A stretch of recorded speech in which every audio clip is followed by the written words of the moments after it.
Buenas noches, soy el diácono Santiago Rosado de la Iglesia de San Sebastián en San Agustín. Esta noche vamos a continuar con nuestra serie de los sacramentos, pero vamos a empezar con la oración para antes de leer la Sagrada Escritura. En el nombre del Padre, del Hijo, del Espíritu Santo. Amén. Señor Jesús, abre mis ojos y mis oídos a tu palabra, que lea y escuche yo tu voz y medite tus enseñanzas. Despierta mi alma y mi inteligencia para que tu palabra penetre en mi corazón y pueda yo saborearla y comprenderla. Dame una gran fe en ti para que tus palabras sean para mí otras tantas luces que me guíen hacia ti por los caminos de la justicia y de la verdad. Habla, Señor, que yo te escucho y deseo poner en práctica tu doctrina, porque tus palabras son para mí vida, gozo, paz y felicidad. Habla, Señor, tú eres mi Señor y mi Maestro, y no escucharé a nadie sino a ti. Amén. Bueno, esta noche entonces vamos a hablar sobre el sacramento de la penitencia o reconciliación, ¿verdad? Y debido a que es muy importante cómo uno saber confesarse, vamos a hablar sobre el examen de conciencia. Por lo tanto, vamos a cubrir en bastante detalle los 10 mandamientos, ¿verdad? Fíjense, el sacramento de reconciliación, Dios perdona los pecados cometidos después del bautismo, ¿verdad? Y nos reconciliamos con Él y con la iglesia, porque como ya hemos dicho, cada vez que nosotros cometemos un pecado mortal, no solamente rompemos nuestra relación con Dios, sino también con su iglesia y con cada una de las personas que componen la iglesia, ¿verdad? Y también rompemos nuestra relación con la naturaleza. Por lo tanto, es a través de este sacramento que nos reconciliamos. Piensa en el momento en que hiciste algo malo. ¿Cómo se sintió usted? Uno se siente, si tiene una conciencia, ¿verdad? Se siente mal, se siente sucio, se siente que uno está fuera de balance, ¿verdad? Espiritualmente hablando, ¿verdad?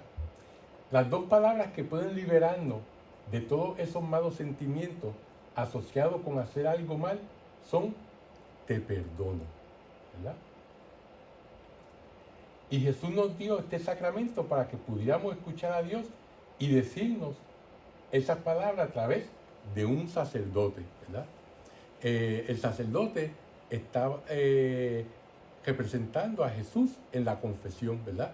Y cuando el sacerdote nos da las palabras de absolución, es Jesús quien nos está dando la absolución, ¿verdad? Como lo habíamos dicho, todo pecado tiene sus raíces en ¿qué? En la soberbia. Es el pecado mayor de nosotros. Por lo tanto, la manera de contrarrestar la soberbia es humillándose, ¿verdad? ¿Y qué manera más fuerte de humillarse, sino que uno irse a confesar con un hombre que es como uno, ¿verdad? Con defectos como uno, ¿verdad? Pero que Dios le ha dado la gracia para que sea el intermediario entre yo y él, ¿verdad? Y ese sacerdote representa a toda la iglesia, ya que yo no me puedo ir a disculpar y pedirle perdón a todos los cristianos en el mundo, pues entonces el sacerdote representa a la iglesia. Por eso es que Jesús es llamado el médico divino, ¿verdad? Porque Él nos sana. Solo Dios perdona los pecados. Nadie más puede perdonar los pecados, ¿verdad? Eso es algo que tenemos claro. Después de su resurrección, Jesús dio a los apóstoles el poder de perdonar los pecados. Sopló sobre ellos y les dijo: recibid el Espíritu Santo. Si perdonáis los pecados de alguno, entonces les quedan perdonados. Y eso lo dijo bien claro en el Evangelio de Juan, capítulo 20, versículos 22 al 23, ¿verdad? O sea que Él le dio la potestad a ellos de que fueran su intermediario para perdonar los pecados a todas las personas, ¿verdad?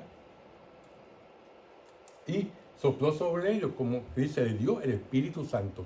¿Verdad? Cuando sopla, le da la vida, así como Dios sopló sobre Adán y Eva y les dio la vida, le dio la vida divina a ellos, ¿verdad? Así también Jesús sopló sobre los apóstoles cuando les dio la potestad para perdonar los pecados.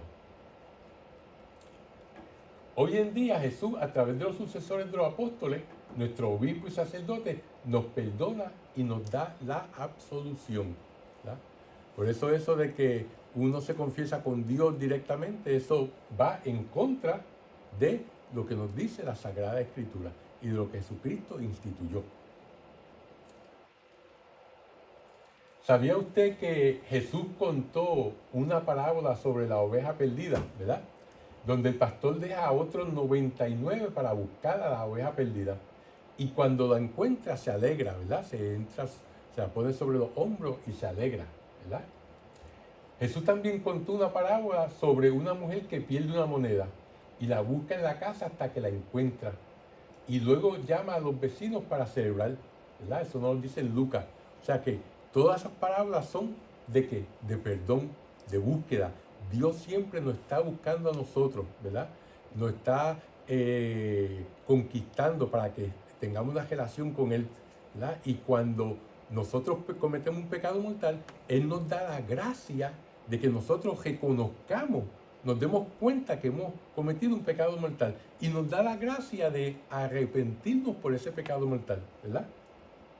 Y entonces nosotros tenemos que tomar ventaja de eso y confesarnos de la manera que Él lo instituyó.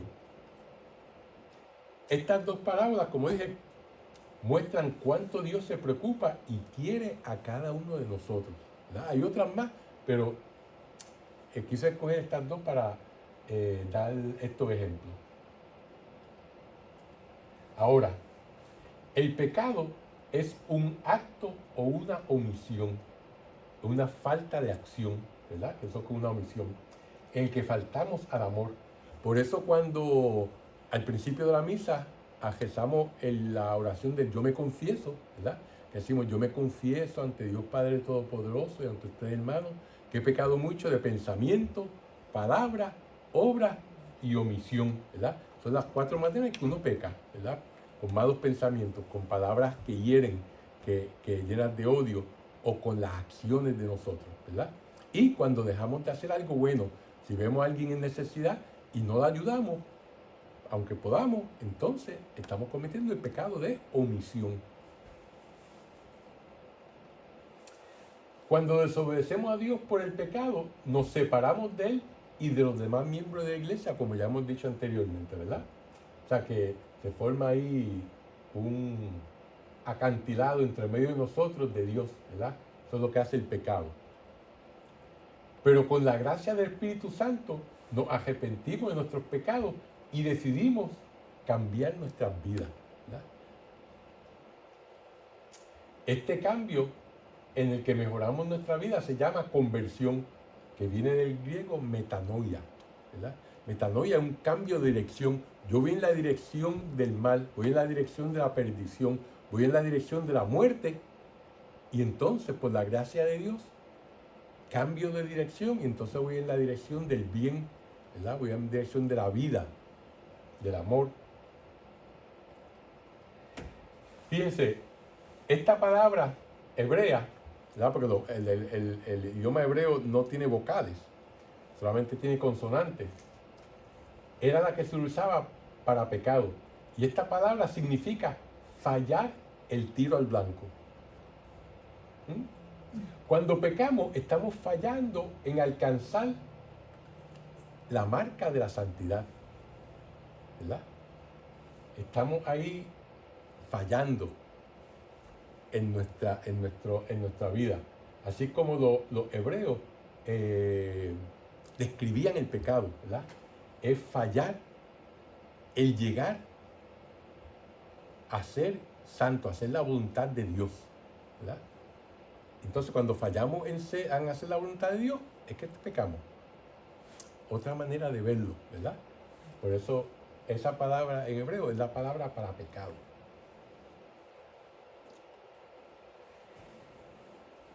Los elementos del sacramento. Para ser perdonados se requieren tres cosas, ¿verdad? Primero, que debemos estar realmente arrepentidos por nuestros pecados. Nuestra contrición solo es verdadera si tenemos la intención de no volver a cometer el pecado. O sea, si yo digo que no voy a robar, pero me confieso y sigo robando, pues ¿Verdaderamente me estoy arrepintiendo o no? Puede ser que me haya arrepentido de verdad y vuelva a caer en el pecado. Eso nos pasa a todos.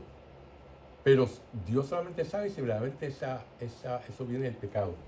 Cuando yo estaba de niño en la catequesis para hacer la primera comunión, siempre me acuerdo que el sacerdote nos hablaba del arrepentimiento de oro y el arrepentimiento de plata. Y lo que él quería decir era que uno se podía arrepentir de oro, era que yo me arrepentía porque me dolía ofender a Dios, porque lo amo tanto que me duele ofenderlo cuando algo malo. De la misma manera que si uno quiere a alguien y uno hace algo malo a esa persona, pues le duele porque uno la quiere, ¿verdad? Eso es el arrepentimiento de oro. Me arrepiento porque te he ofendido y yo sé lo mucho que me quieres, yo sé lo mucho que tú haces por mí, mira cómo yo te reciproco a ti, ¿verdad? Mira cómo yo te contesto a ese amor tan grande que tú tienes, haciéndote estas pocas vergüenzas que yo hago. Ese es el arrepentimiento de oro. El arrepentimiento de plata, que también es válido, es el arrepentimiento que, ay, cometí un pecado mortal y me voy a ir para el infierno si muero en pecado mortal. Por miedo, ¿verdad? Tengo el miedo de perder el cielo y de irme al infierno. Pues es válido también ese arrepentimiento, pero no es tan perfecto como el arrepentimiento de oro, ¿verdad? Que es un arrepentimiento por amor, no por miedo. Pero ambos son válidos, ¿verdad? Y después que nos arrepentimos, debemos de confesar el pecado a un sacerdote. Y el sacerdote tiene el sello de confesión, o sea que él nunca va a divulgar ese pecado que uno cometió. El mejor ejemplo de esto es un santo que era el confesor de la reina de Hungría, Nebuchadnezzar. No sé si lo estoy pronunciando bien, pero él era el confesor de la reina. Y el rey tenía sospecha de que ella le estaba siendo infiel. Entonces, él fue a donde el confesor, porque era el confesor de la reina, y lo llamó aparte y dijo, mira, yo tengo esta duda. Yo quiero que tú me clarifiques si verdaderamente ella me está siendo infiel o no, porque yo sé que ella se confiesa contigo. Y él le dijo, yo lo siento, pero yo no puedo decirle a usted lo que ella me confiesa a mí. Y como el sacerdote no estuvo de acuerdo en divulgar, decirle a él lo que la esposa le confesaba, él lo mandó a matar. Y entonces lo mataron y lo tiraron al río. Y nadie lo conseguía, lo estaban buscando, ¿verdad? Porque era muy santo y la gente lo quería mucho. Entonces dice la tradición que 5 estrellas alumbraron en la parte del río que él estaba y allí consiguieron el cuerpo. Y entonces a él lo representan con una corona de 5 estrellas alrededor de la cabeza. Y eso pasó en Hungría, ¿verdad? Así que ellos tienen el sello de confesión, ¿verdad? También debemos de hacer penitencia, o sea que nos debemos de arrepentir, confesarnos y cumplir la penitencia que nos imponga el sacerdote, ¿verdad? Para entonces poder ser perdonados. Antes de eso, pues para confesarnos, tenemos que prepararnos y recordar nuestra última confesión. Y de la última confesión que tuvimos, hacer cuenta qué pecado he cometido después de esa confesión, ¿verdad? Para nosotros cometer un pecado mortal, tenemos que cometer algo que sea un asunto grave. Usualmente lo más fácil es examinar los 10 mandamientos, ¿verdad? Que estemos comprometidos con pleno conocimiento, o sea, que hagamos el acto con pleno conocimiento y haberlo hecho con consentimiento deliberado, o sea, que yo sé que estoy cometiendo una falta grave, lo reconozco, pero aunque yo sé que es malo, yo lo quiero hacer y lo hago. Con esas 3 condiciones, entonces yo estoy cometiendo un pecado mortal. Por ejemplo, si alguien me pone un revólver en la mano y me obliga a apretar el gatillo y matar a otra persona, pues no estoy cometiendo pecado porque me ha sido obligado. No he dado mi consentimiento para hacer eso. Si yo no sé que hacer, por ejemplo, el, el no ir a la misa es pecado, pues como no tengo el conocimiento, no estoy cometiendo pecado mortal. Una vez yo sepa que es pecado mortal, entonces, si no voy a la misa, estoy cometiendo un pecado mortal, ¿verdad? O sea que uno tiene que saber lo que está haciendo y estar de acuerdo a hacerlo. Ahora, cuando uno hace este examen de conciencia, pues tiene que saber qué es lo que los 10 mandamientos significan. Y esto, pues, yo quiero hacer, ir un poco más profundamente en esto, ¿verdad? También cuando nos confesamos, podemos confesar los pecados veniales porque ellos debilitan la caridad. Y aquí en la primera carta de Juan, capítulo 5, versículos 16 al 18, nos explica la diferencia entre un pecado mortal y un pecado venial. O sea, no es algo que se lo inventó el Papa y los curas, sino que está en la Sagrada Escritura. Bueno, vamos entonces ahora. Antes de ir a los mandamientos, lo otro que tenemos que tener es las tentaciones.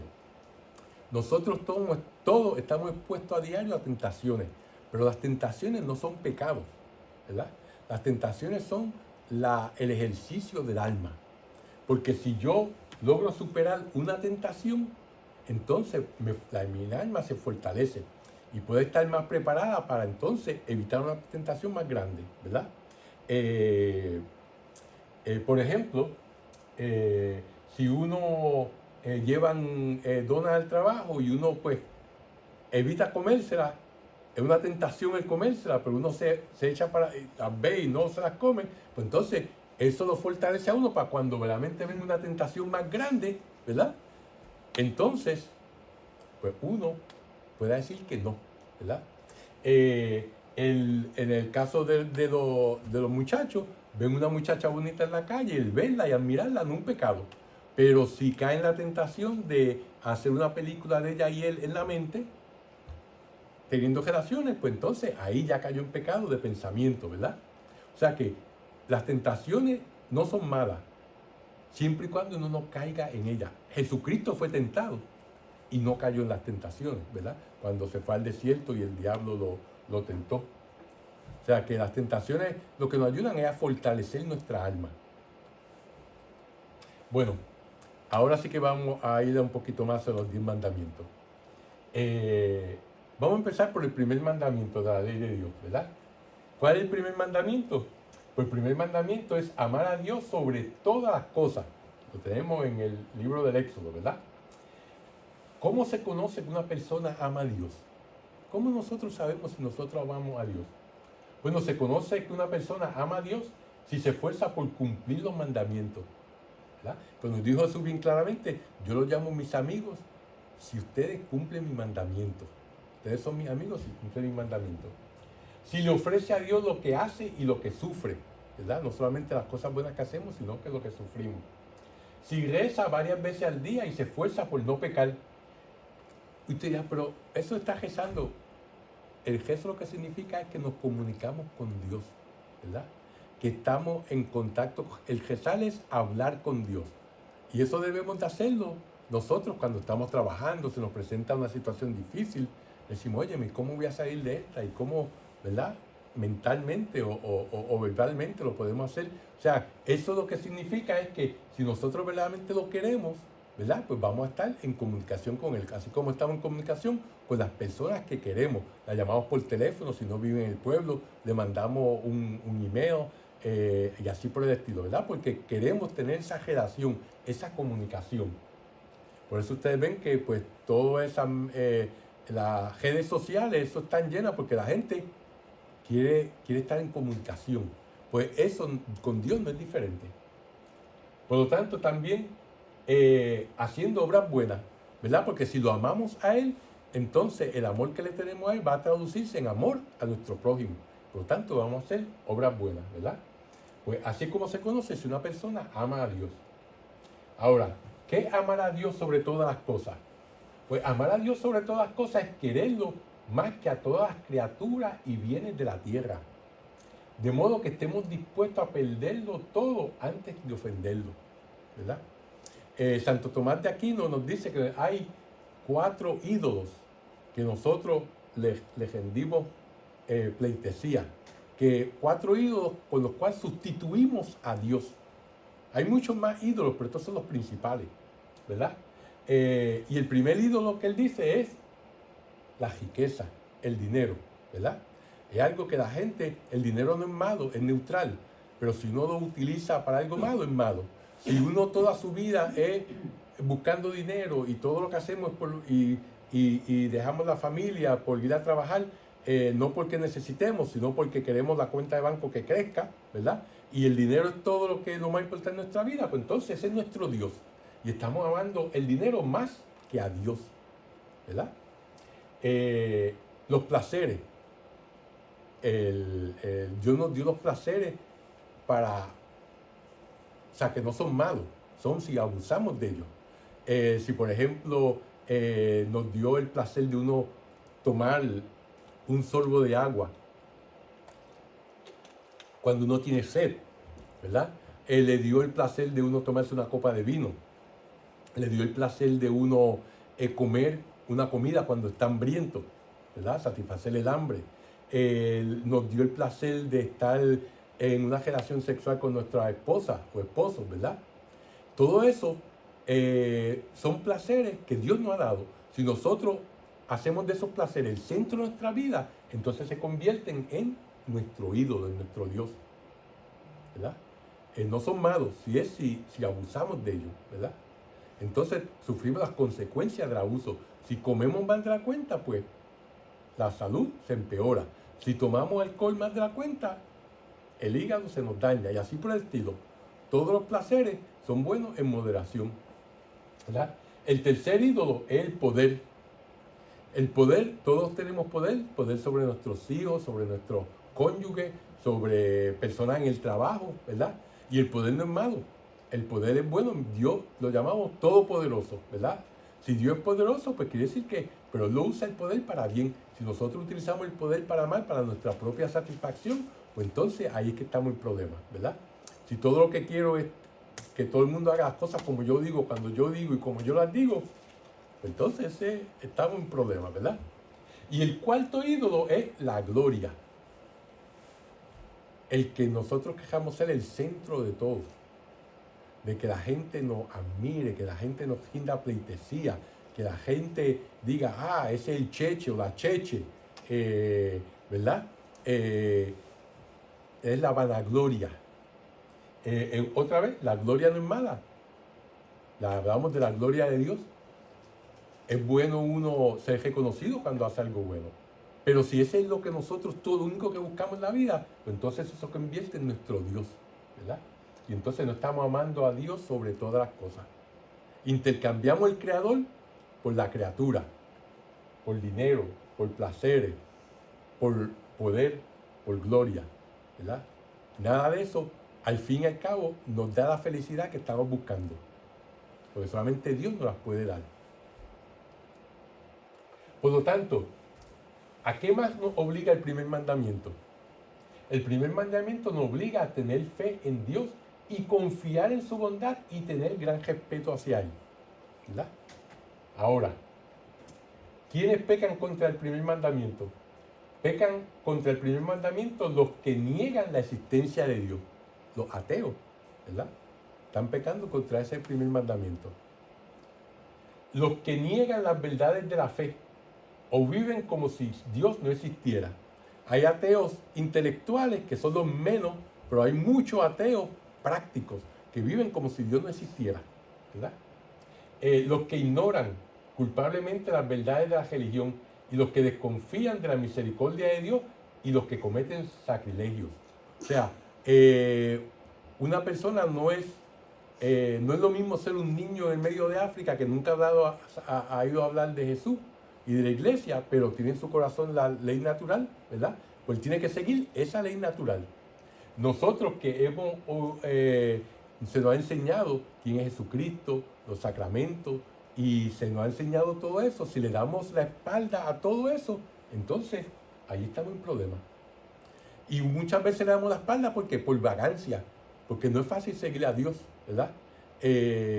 Pero como el mundo llama con muchas tentaciones, pues entonces es más cómodo no ir a la misa los domingos, es más cómodo pues tener más de una mujer, es más cómodo irse de huelga y gastar todo el dinero que se ganó en esa semana y dejar a la mujer, a los hijos en necesidad, y así por el estilo, ¿verdad? Por lo tanto, todas esas personas verdaderamente no aman a Dios sobre todas las cosas. ¿Por qué? Porque están siguiendo uno de esos, o más de uno de esos ídolos que hablé anteriormente. ¿Quiénes más pecan contra el primer mandamiento? Bueno, pecan contra el primer mandamiento los que creen en horóscopos, ¿verdad? No, una cosa diferente uno lee el horóscopo y decir, mira, pero el que uno, yo no puedo salir hoy porque el horóscopo dice que yo, el sol y la constelación de Piscis no están alineados, así que olvídate, yo no puedo ir a visitarte hoy. Esas personas no aman a Dios sobre todas las cosas, ¿verdad? Aquellos que creen en brujerías, ¿verdad?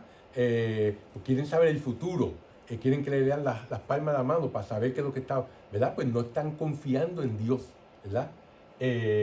Los que usan hechicería o cosas supersticiosas, los que entran en sociedades prohibidas por la iglesia, como el comunismo, la masonería, el espiritismo, los gnósticos, que creen que la carne es mala y solamente el espíritu es bueno, y que hay un Dios malo y un Dios bueno, o los Rosacruces, que son otro tipo de organización secreta, y que solamente los que están ahí son los que saben y los que se van a salvar, ¿verdad? Pues todas esas sociedades, que muchas de ellas están en contra, se fueron creadas como la masonería para estar en contra de la iglesia, pues verdaderamente la iglesia las prohíbe, y si nos unimos a ella, y pues verdaderamente no amamos a Dios sobre todas las cosas, ¿verdad? Y estamos pecando contra ese primer mandamiento. Y ahí pues, yo sé que en la mente de cada uno se le puede venir a la mente una o dos personas que ustedes conocen que pertenecen a esas sociedades, ¿verdad?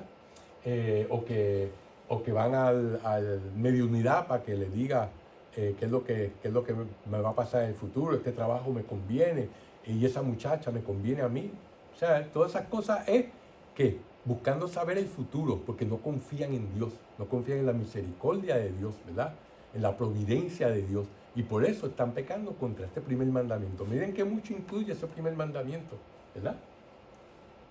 Vamos entonces a pasar al segundo. Dice, ¿qué nos prohíbe el segundo mandamiento de la ley de Dios?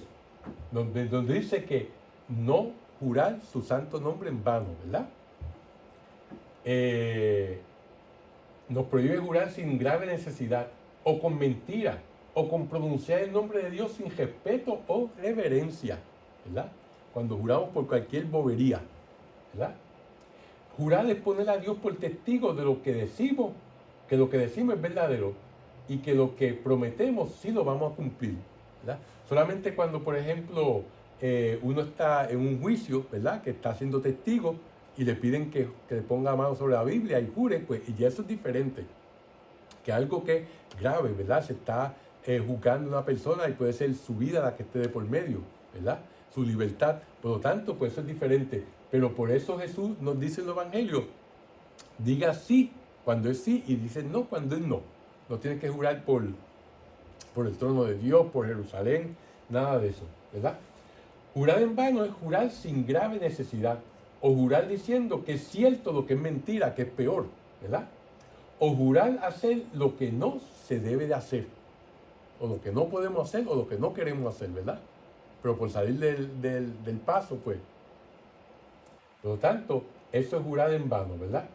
Por lo tanto, eso va en contra del segundo mandamiento de la ley de Dios. Y esas son las cosas que cuando nos vamos a confesar tenemos que ir pensando, dice esto, dice lo otro, ¿verdad? hacemos una listita, si no nos acordamos, ¿verdad? El tercer mandamiento. ¿Qué nos manda el tercer mandamiento? El tercer mandamiento de la ley de Dios es santificar la fiesta. Nos manda a oír misa entera todos los domingos y no trabajar el día del Señor, ¿verdad? O sea que santificar la fiesta en los judíos era el sábado, nosotros el domingo, ¿verdad? Por tanto, el ir a misa es un mandamiento de Dios, no algo que Él nos sugiere, ¿verdad? Sino es algo que es un mandamiento. Por lo tanto, cuando uno no viene a la misa, sin alguna razón grande, uno está enfermo, obviamente no puede venir a la misa. Si uno tiene alguien en la familia, la esposa que está enferma y no tiene que cuidarla, pues obviamente también, ¿verdad? Si uno está ese día viajando y no tiene manera de llegar a la misa, bueno, pues eso, ¿verdad? Pero si uno deja de dar misa porque me llegó una visita y decidí quedarme con la visita, el partido de fútbol está y las finales y tengo que verlo, porque si no me muero, pues entonces, pues, ¿verdad? Pues eso es algo que pues, estamos pecando o por vagancia. Yo he trabajado tan fuerte toda la semana que hoy me tengo que cogerlo para mí, y quedarme en la cama hasta el mediodía y después, olvídate, comer algo y ponerme a ver televisión y es un día para mí. Estamos siendo egoístas, estamos siendo, ¿verdad? Tenemos 7 días a la semana y no le podemos dedicar una hora toda esa semana a Dios, ¿verdad? Y por lo tanto tampoco trabajar en ese día. Claro está, hay profesiones que pues, está requerido que tengan que trabajar ese día, como la policía, ¿verdad? Los bomberos, ¿verdad? Los médicos, las enfermeras, pues esas personas, pues por el trabajo que tienen, pues en algunos fines de semana tienen que estar trabajando, ¿verdad? Pues entonces, pues eso están exonerados de eso, pero si trabajamos por el hecho de acumular más plata y tu trabajo, aunque no lo tengo que trabajar, pues entonces ahí estamos pecando contra ese mandamiento que es santificar la fiesta. Y nuestra sociedad, pues, empuja y todo está abierto los domingos. Pocos negocios están cerrados el domingo, como Chick-fil-A, ¿verdad? ¿Por qué? Porque el dueño es cristiano, ¿verdad? Y él dice, los domingos nadie trabaja, así que ningún Chick-fil-A o Hobby Lobby también no están abiertos los domingos, ¿verdad? Pues esos dueños de esas cadenas pues están cumpliendo con ese mandamiento. ¿Cuándo se comete pecado al trabajar el domingo? Se comete pecado al trabajar el domingo si se trabaja sin grave necesidad, como ya hemos dicho. Si ese trabajo sin grave necesidad dura más de 2 horas y es trabajo material y cansador, ¿verdad? O sea que una cosa es que uno tenga que hacer algo de momento, pues mira, pues le dedica, lo hace, ¿verdad? Pero son 1 o 2 horas que tiene que hacerlo, pero no todo el día, de 8 de la mañana a 5 de la tarde, como de lunes a viernes, ¿verdad? ¿Qué obras buenas se aconseja a la iglesia para esos días de fiesta? ¿Verdad? Los domingos, ¿qué hacemos? Bueno, además de desayunar, ir a la misa, ¿verdad? La Iglesia Católica aconseja para los días de fiesta las siguientes obras buenas. Asistir a la Santa Misa, obviamente, y ojalá que comulguemos si podemos, leer algunas páginas de un libro bueno, escuchar con atención la palabra de Dios, no estar pensando en pajaritos preñados, ¿verdad? Cuando se proclama la palabra de Dios, visitar a algún enfermo o persona necesitada, eso también se recomienda, dar alguna limosna que cueste y evitar todo aquello que pueda llevar al pecado. Todas esas novelitas que es de cuernos y de gente que mata y todas esas cuestiones, pues los domingos no las vean, ¿verdad? Bueno, pero eso es, todo eso es poco a poco uno ir perfeccionándose, ¿verdad? No es que de momento uno, pero eso es lo que el tercer mandamiento, la iglesia aconseja que se haga en ese día de fiesta. El cuarto mandamiento, honra a tu padre y a tu madre para que se prolonguen tus días sobre la tierra que el Señor tu Dios te va a dar, ¿verdad? Ahora, ¿qué significa eso de honrar a tu padre y a tu madre? Bueno, el cuarto mandamiento encabeza la segunda tabla, ¿verdad? Porque los primeros 3 mandamientos son referentes a nuestra relación de nosotros con Dios. Del cuarto hasta el décimo es nuestra relación con nosotros y los otros seres humanos. Por lo tanto, esta encabeza la segunda tabla de la ley, ¿verdad? Indica el orden de la caridad, que es otra palabra para amor.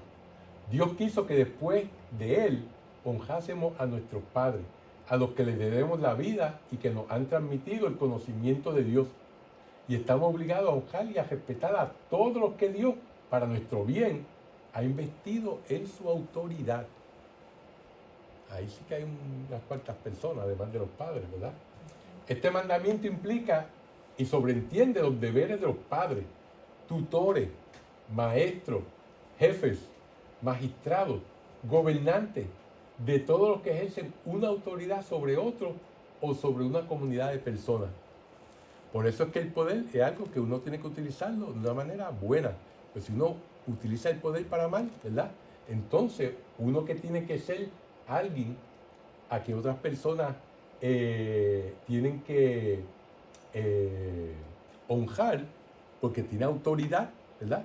Entonces está abusando de esa autoridad que tiene. Y entonces está cometiendo un pecado grave. La persona que abusa del poder. Ok, la comunidad política tiene el deber de honrar a la familia, asistirle y asegurarle especialmente que, o sea, que no solamente es que tenemos, como dice las cartas de San Pablo, que nosotros debemos pagar nuestro impuesto, que nosotros debemos respetar a nuestros gobernantes y honrarlos, ¿verdad? Sea el que sea. Pero ese gobernante y esa persona que te rodea también tiene un deber para con nosotros. O sea, no es solamente de un lado, no es solamente una vía, no una dictadura, ¿verdad? No estamos hablando de una dictadura, ni estamos hablando de alguien que es un emperador, alguien que, ¿verdad? Sino que tiene ese poder, pero es para hacer el bien.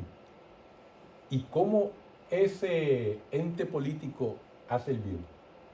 Bueno, primero, la libertad, tiene que darle la libertad de fundar un hogar a las personas, de tener hijos y de educarlos de acuerdo con sus propias convicciones morales y religiosas. Lo llamamos nosotros la libertad de religión, ¿verdad? Tanto no pueden imponernos algo que nosotros no creamos. Es una de las deberes de los políticos.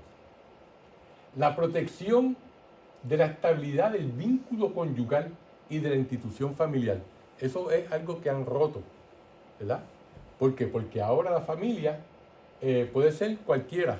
Un hombre con un hombre, una mujer con una mujer, ¿verdad? Hay una señora en Inglaterra que está en las cortes tratando de que le den el derecho de que ella se case con su perro. ¿Con su qué? Con su perro. En Inglaterra, sí, porque, bueno, si usted lleva la lógica, ¿verdad? De que la familia o cónyuge es alguien que usted escoge y que no hay ningún tipo de límite,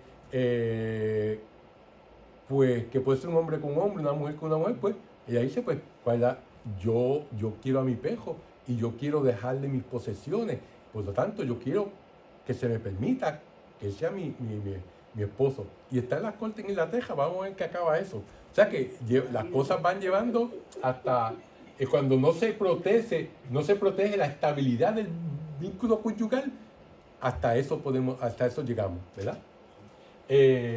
La libertad de profesar su fe. Los políticos tienen que protegerla, transmitirla, educar a sus hijos en ella, con los medios y las instituciones necesarias. Todo eso son deberes de los políticos para el pueblo, ¿verdad? El derecho a la propiedad privada, a la libertad de iniciativa, a tener un trabajo, una vivienda, el derecho a emigrar. Todos esos son derechos que los políticos tienen que proteger y apoyar, ¿verdad? Todo eso es parte de las enseñanzas sociales de la Iglesia Católica. Conforme a las instituciones del país, el derecho a la atención médica, a la asistencia de las personas de edad y a los subsidios familiares. Eso también es algo que son deberes de los políticos para con el pueblo. La protección de la seguridad y la higiene, especialmente por lo que se refiere a los peligros como la droga, la pornografía, el alcoholismo. Todas esas cosas, debe haber legislaciones para ¿qué? Para evitarlas, porque son cosas que sabemos que dañan al individuo y dañan a la sociedad. Que en nuestro país la pornografía es legal, mal hecho. Que ya han legalizado drogas como la marihuana, mal hecho, ¿verdad? Y así por el estilo. La libertad para formar asociaciones con otras familias y de estar así representadas ante las autoridades civiles, ¿verdad? Las uniones. Todo eso es algo que los políticos tienen que proteger y darle ese derecho al pueblo. Pues todo eso cae bajo el cuarto mandamiento. Sí, nosotros tenemos que honrar a ellos, pero ellos también tienen que honrarnos a nosotros. Y todo eso cabe, eso está bajo la sombrilla, bajo la sombra del cuarto mandamiento. Vamos a pasar al quinto mandamiento. Donde dice no matarás, ¿verdad? ¿Qué implica no matarás? Bueno, implica muchas cosas. La vida humana debe ser tenida como sagrada, porque desde su inicio es fruto de la acción creadora de Dios y permanece siempre en una especial relación con el Creador, su único fin, ¿verdad? Nuestro fin en nuestra vida es estar con el Creador. Solo Dios es Señor de la vida desde su comienzo hasta su término. Nadie, en ninguna circunstancia, puede atribuirse el derecho de matar de modo directo o indirecto a un ser humano inocente, ¿verdad? Nos dice el Catecismo de la Iglesia Católica. O sea que desde el momento de la concepción, desde el momento en que el espermatozoide se une con el óvulo, ya eso es un ser humano, ¿verdad? Y desde ese momento hasta el momento de ancianidad que muera, pues hay que proteger la vida. Por lo tanto, ¿cuándo se peca contra el quinto mandamiento? Bueno, la pena de muerte es inaccesible, inadmisible. ¿Por qué? Porque atenta contra la inviolabilidad y la dignidad de la persona, ¿verdad?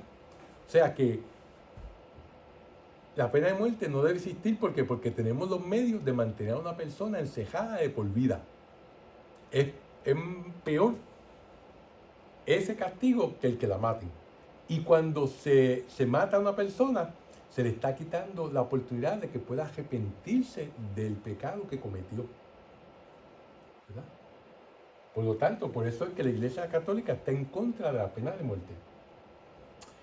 Obviamente se peca contra el quinto mandamiento con un homicidio directo y voluntario, ¿verdad? Eso es obvio. Cuando se comete el aborto, porque la vida humana debe ser respetada y protegida de manera absoluta desde el momento de la concepción, ¿verdad? Como nos dice Jeremías, nos dice, antes de haberte formado, yo en el seno materno te conocía, y antes de que nacieses te tenía consagrado. Nos dice el profeta Jeremías, ¿verdad?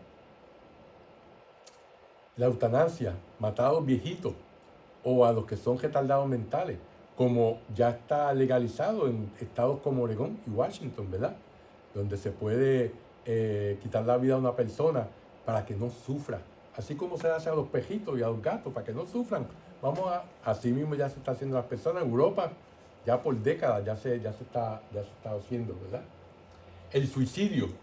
El suicidio, hay que clarificar que hay dos tipos de suicidio. Un suicidio que lo comete la persona porque está enferma, tiene una depresión. Pues eso no está cometiendo pecado si comete un suicidio, porque no está en sus cabales, ¿verdad? Está teniendo un desajuste de las hormonas cerebrales, ¿verdad? Y entonces, pues comete un suicidio. Esa persona lo hizo. Como recuerden que para cometer un pecado mental uno tiene que saber lo que está haciendo, ¿verdad? Por lo tanto, las personas no saben lo que está haciendo, está enferma. Eso no es lo que cuenta. Cuenta el suicidio de la persona que lo comete por orgullo. El financiero que perdió todo el dinero en la bolsa de valores porque hizo una mala decisión y no puede vivir con el hecho de que ahora es pobre y la vergüenza de eso. y va y se suicida. Eso es un suicidio debido a la consecuencia del pecado de orgullo, ¿verdad? Pues ahí sí se está rompiendo contra el quinto mandamiento, ¿verdad? Dos situaciones completamente diferentes. El escándalo, cuando yo llevo mi vida o cometo un acto que conlleva a otra persona a alejarse de Dios. Bien claro, desgraciadamente tenemos los ejemplos de los sacerdotes que han abusado de niños, ¿verdad? Son personas que han hecho que muchas personas se salgan de la iglesia, que no vuelvan a la iglesia, que no crean en Dios, hasta que no crean en Dios, ¿verdad? Porque el acto que ese hombre que tenía la confianza de la congregación, que era un hombre que estaba consagrado a Dios, hizo algo impensable, ¿verdad? Pues hace que la fe de muchas personas se tambalee. Pues ese sacerdote en ese ejemplo está matando el alma de muchas personas a través del escándalo que está cometiendo. Y no solamente el sacerdote, nosotros mismos venimos a la iglesia los domingos y comulgamos y después nos vamos al bar y nos embojachamos hasta que nos arrastramos.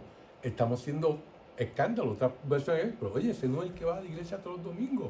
Oye, ese no es el que es ministro de la Eucaristía. Y mira, como está ahí arrastrado por las cunetas, ¿verdad? Pues eso uno está haciendo escándalo para otras personas. Que dice, que uno va a la misa, si mira el ejemplo que está dando, ¿verdad? Pues eso también es escándalo para otras personas. Cuando los maridos que le dan a las mujeres, ¿verdad? Son escándalos. O sea, todas esas cosas así por el estilo son un escándalo para otras personas, ¿verdad? El cuidado de la salud, cuando no nos cuidamos la salud, ¿verdad? Este cuerpo que nosotros tenemos no es nuestro. Papá Dios nos lo dio. Y nos lo dio para que lo usáramos bien, para que lo cuidáramos. Cuando nosotros usamos drogas, cuando nosotros nos fumamos 3 cajetillas de cigarrillo al día, cuando nosotros no nos comemos tan en exceso que aumentamos de peso que casi no nos podemos mover, ¿qué es lo que estamos haciendo? No estamos cuidando nuestra salud, estamos abusando de este cuerpo que es templo del Espíritu Santo. Me estoy matando yo mismo antes de tiempo por mi debilidad, por mi pecado, cual sea, la bebelata, el comer excesivamente, todo eso, ¿verdad? Por lo tanto, si no nos cuidamos, no estamos atendiendo este templo del Espíritu Santo, que es mi cuerpo, ¿verdad? Y el próximo es defensa de la paz, ¿verdad? Cuando nosotros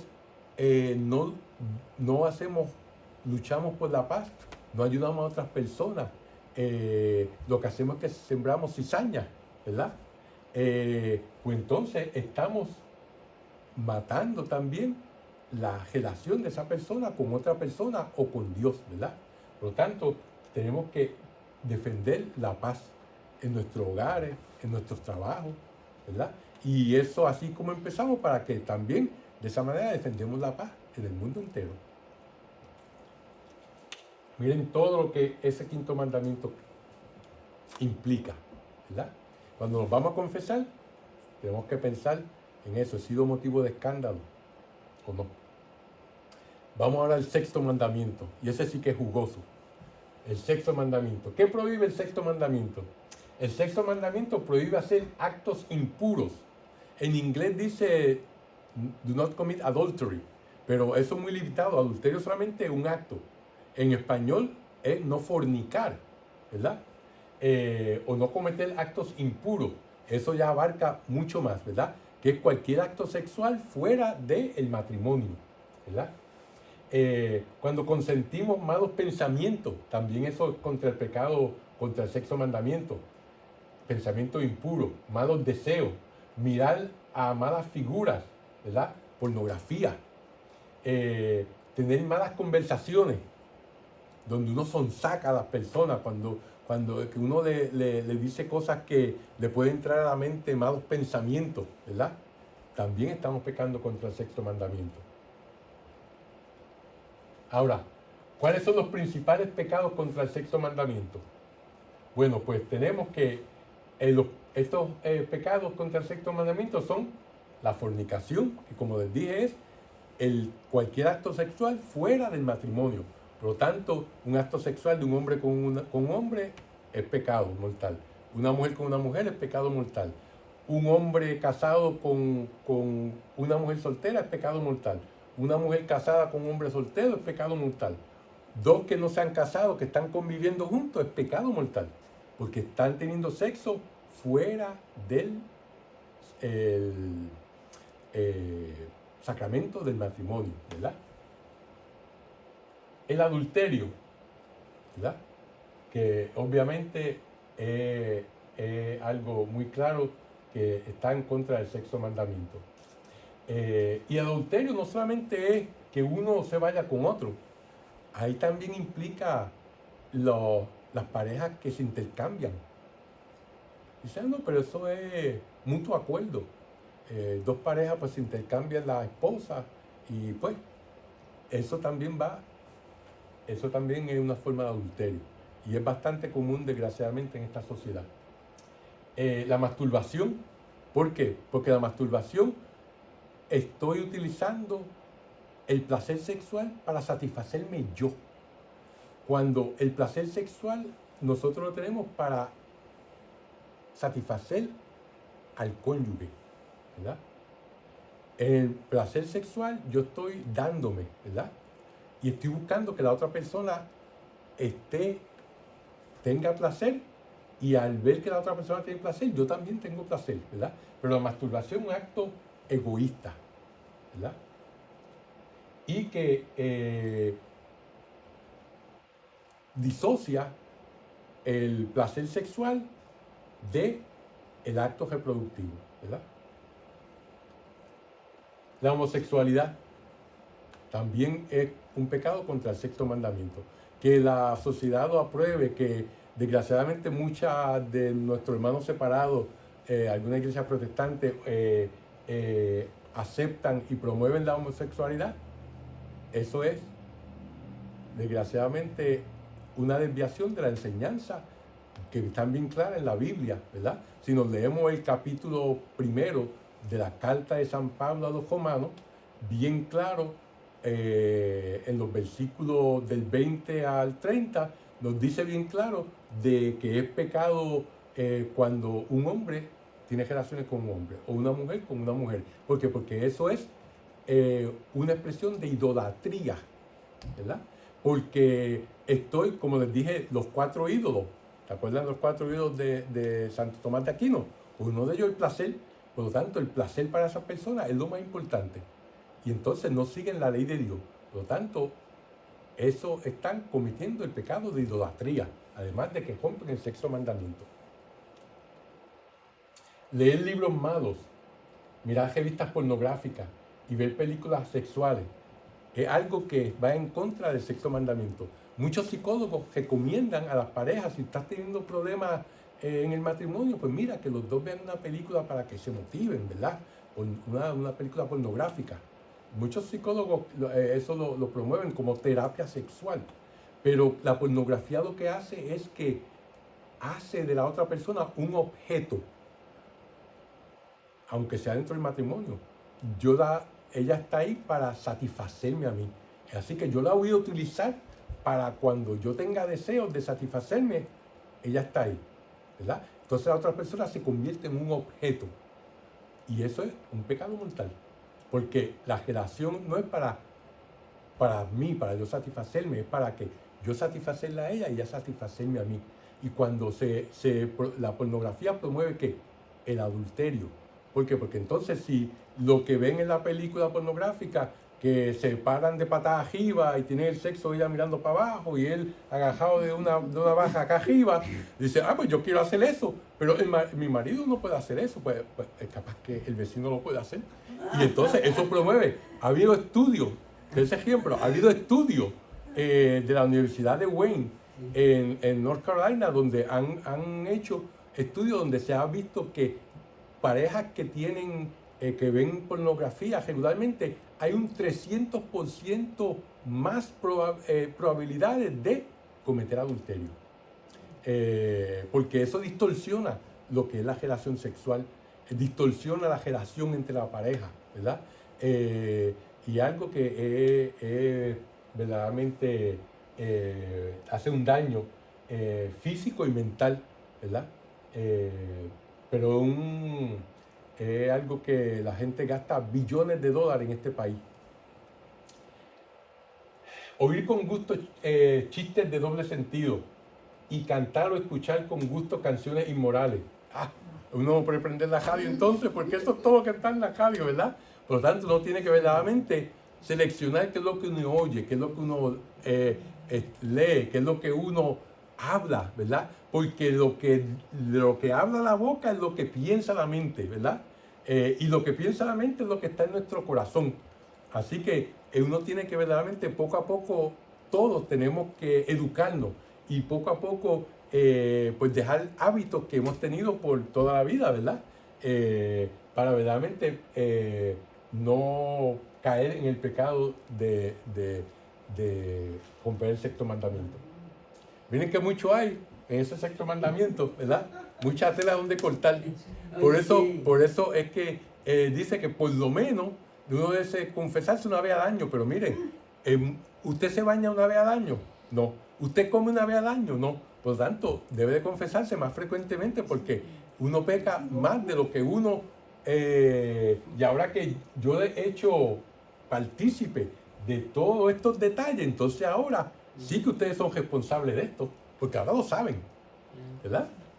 Así como yo también lo sé, ¿verdad? Somos todos ahora responsables. Al que más se le da, más se le pide.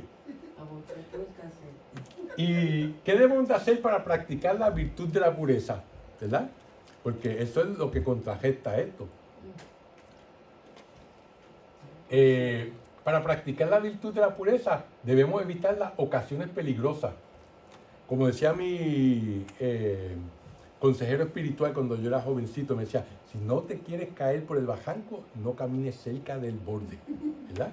Si uno sabe que hay algo que uno ve esa serie o uno ve esa película en el canal Netflix o lo que sea, que lo que hace es que uno tenga malos pensamientos, pues mire, no prenda el televisor, o mire, o sálgase de, no vea ese tipo de películas, las bloquea o lo que sea, ¿verdad? Por lo tanto, ¿cómo podemos evitar las ocasiones peligrosas? Asistiendo a la Santa Misa, confesándonos, comulgar con frecuencia, ¿verdad? Es la mejor medicina para eso.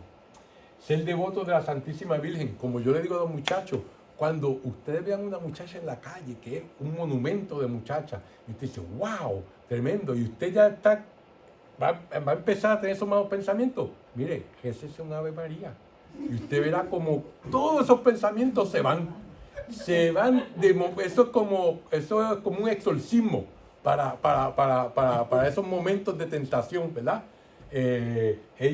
¿Cómo uno puede tener un mal pensamiento si está rezando a la Santísima Virgen María?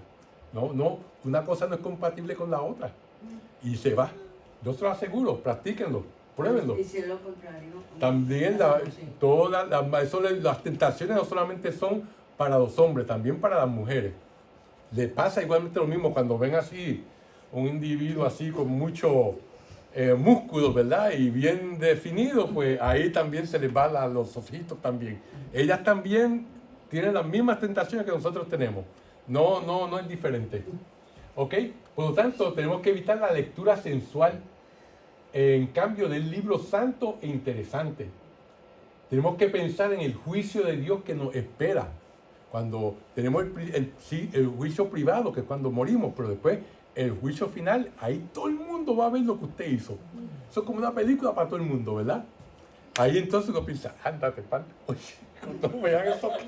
¿Verdad? Qué vergüenza. Pero bueno, lo bueno es que cuando eso pase, no va a haber vergüenza, lo que va a haber es amor, ¿verdad?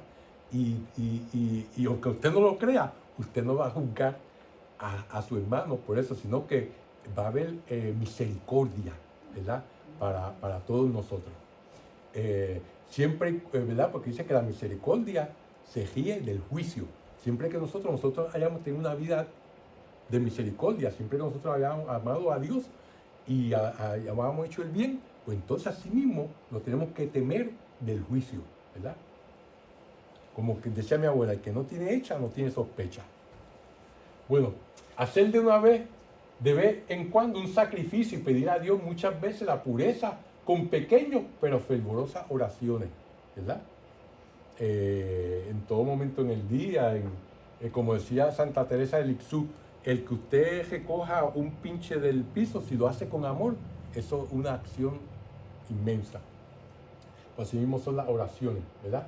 Y hasta ahí llegamos con el sexto mandamiento. Podríamos seguir hablando, pero lo vamos a dejar ahí, ¿ok? Séptimo mandamiento. ¿Qué prohíbe el séptimo mandamiento? El séptimo mandamiento dice no hurtar o robar, ¿verdad? O hacer daño a los bienes ajenos, ¿verdad? ¿Y quiénes pecan contra el séptimo mandamiento? Bueno, pecan contra el séptimo mandamiento los que quitan los bienes ajenos, los que hacen daño a lo que pertenece a otras personas, ¿verdad? Los envidiosos. Si yo no puedo tener eso, pues entonces lo daño, lo destruyo. Los que malgastan los bienes propios o derrochan o gastan su dinero en cosas inútiles. El individuo que viene y cobra y se va y se lo gasta todo en una bebelata en una noche. Está malgastando los bienes propios, se lo ganó. ¿Pero qué? Lo derrocha y entonces deja a la familia en la prángana, ¿verdad?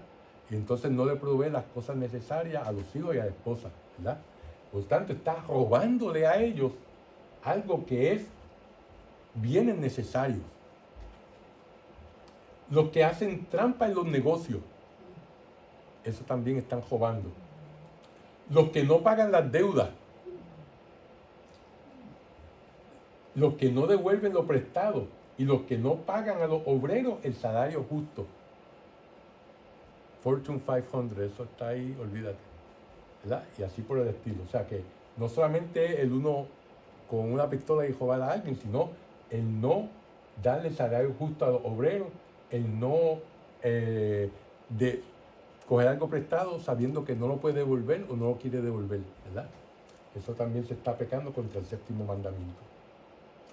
¿Qué obligación tienen los que pecan contra el séptimo mandamiento? Bueno, los que pecan contra el séptimo mandamiento tienen la obligación de restituir lo que han quitado o lo que han retenido, pagar las deudas, devolver lo prestado, dar limosna a los pobres y reparar los daños que han causado, ¿verdad? Y esos sacerdotes, si uno se confiesa, ya hace años que uno le cogió prestar a alguien y esa persona ya se murió, pues ya el sacerdote dirá, pues mira, pues lo que le dirá, pues lo que le cogiste prestado, pues dona a los pobres, ¿va? O sea, ya el sacerdote buscar una manera que uno pueda restituir lo que uno ha hecho, ¿verdad? Vamos a pasar al octavo mandamiento. ¿Cuáles son los pecados principales contra el octavo mandamiento? Los pecados principales contra el octavo mandamiento son ¿qué? La mentira, porque es el octavo mandamiento, no mentir, ¿verdad? La mentira, cuando uno miente a alguien. El chisme, óyeme, como se mueve la sin hueso por ahí, ¿verdad? Santiago Apóstol en su carta lo dice bien claro, que la lengua es como una espada que puede matar, ¿verdad? La calumnia, que es decir una mentira de otra persona, algo que no es cierto. La murmuración. Óyeme, acá calladito entre tú y yo, mira lo que está pasando. Pues no se lo diga a nadie. Y estamos murmurando de la otra persona. Falso testimonio. Juzgar mal a los demás. Como dicen, nosotros no podemos juzgar a la persona, podemos juzgar la acción de la persona, pero no la persona. Uno no sabe por qué la persona hizo eso por la razón cual fuera, ¿verdad? Solamente Dios puede juzgar. Contar los secretos que no han confiado. Oye, me lo dijeron, no lo digas para adelante, pero mira, me dijo fulana que aquel eso hizo y deshizo y mira, ¿sabe por qué está cojeando? Tú no sabes lo que está pasando por ahí, ¿verdad? O sea, y ahí entonces estamos confiando secretos que se han dicho en confianza a otras personas. Y de ahí, pues, a Raimundo y todo el mundo. ¿Qué prohíbe el octavo mandamiento? El octavo mandamiento, como dicen, no levantar falsos testimonios ni mentir. Prohíbe decir mentira e inventar cuentos contra otros, ¿verdad? ¿Qué obligación tienen los que pecan contra el octavo mandamiento? Los que pecan contra el octavo mandamiento tienen la obligación de hablar bien de aquellos contra los que han hablado mal, para así reparar la honra, la buena fama que les han quitado. Y si con sus palabras le han causado algún daño, deben ayudar a reparar esos daños que han causado. Vamos, el noveno y el décimo. Vamos a cogerlo juntos esto, porque ¿qué prohíbe el noveno mandamiento? Dice, no desear la mujer del prójimo. Oye, como tuvieron que poner uno para ese nada más. ¿Verdad? Dios prohíbe los malos pensamientos y los malos deseos contra la castidad. La castidad, como les he dicho anteriormente, la definición de castidad es cuando uno encausa el poder sexual de nosotros acorde con el estado que hemos escogido. ¿Qué significa todo eso? Significa que si yo estoy casado y tengo que encauzar todo mi potencial sexual con mi esposa, no con la vecina, ni con la prima, ni con nadie, ¿verdad? Ni con otra persona, sino exclusivamente con mi esposa. El matrimonio es exclusivo, o sea que son entre dos personas, entre un hombre y una mujer, ¿verdad? Y el sacerdote o la monja, pues entonces encausan ese potencial sexual al servicio de la comunidad a la que están sirviendo. Es el estado que escogieron, el celibato, pues entonces tienen que encauzarlo en el servicio a los demás. Por lo tanto, todos y cada uno somos llamados a ser castos, ¿verdad? ¿Qué prohíbe Dios en el 10º mandamiento? Dios en el 10º mandamiento dice, no codiciar los bienes ajenos. Miren, no codiciar los bienes ajenos. Prohíbe tener deseo exagerado de ser rico, tener envidia de los bienes ajenos. La envidia es uno de los pecados capitales, ¿verdad? Se parece a los celos, pero es diferente. Los celos pueden ser malos y pueden ser buenos. Me explico. Pueden ser malos porque si yo cedo a mi esposa y no tengo razón para celar, pues estoy cometiendo un pecado, ¿verdad? Pero los celos pueden ser buenos en el caso de, por ejemplo, hay una clase de muchachitos y este nene tiene celos de esta nena que siempre saca A y él saca B o B más, ¿verdad? Y entonces dice, tiene celos de la amiguita. Pues entonces esos celos lo ayudan a que él estudie más y se esfuerce y se supere, porque quiere ser como ella, ¿verdad?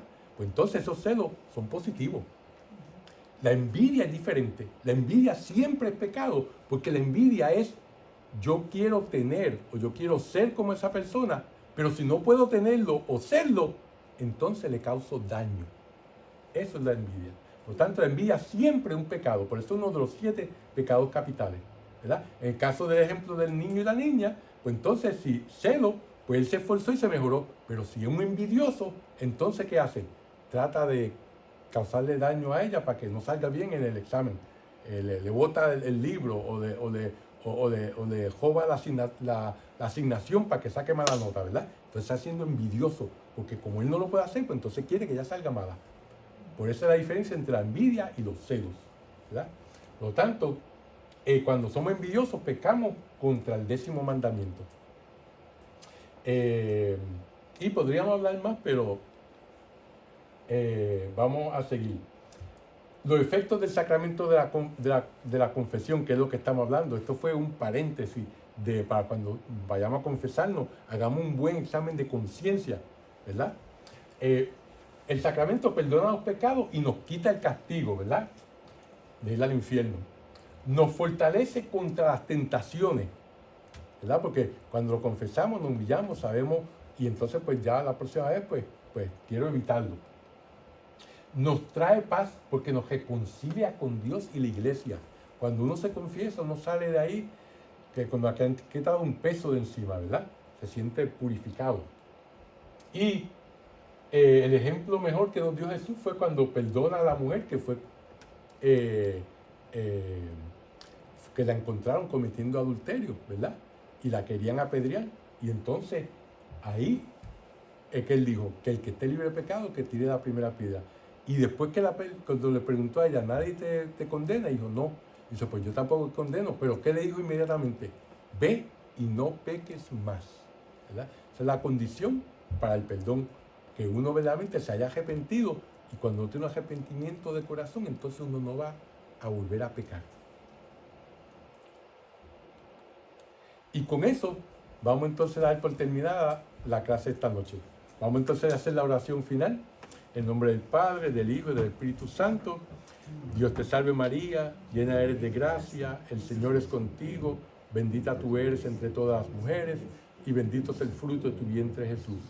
Santa María, Madre de Dios, ruega por nosotros pecadores, ahora y en la hora de nuestra muerte. Amén. Gloria al Padre, al Hijo y al Espíritu Santo, como era en principio, ahora y siempre, por los siglos de los siglos. Amén. Buenas noches. Dios los bendiga.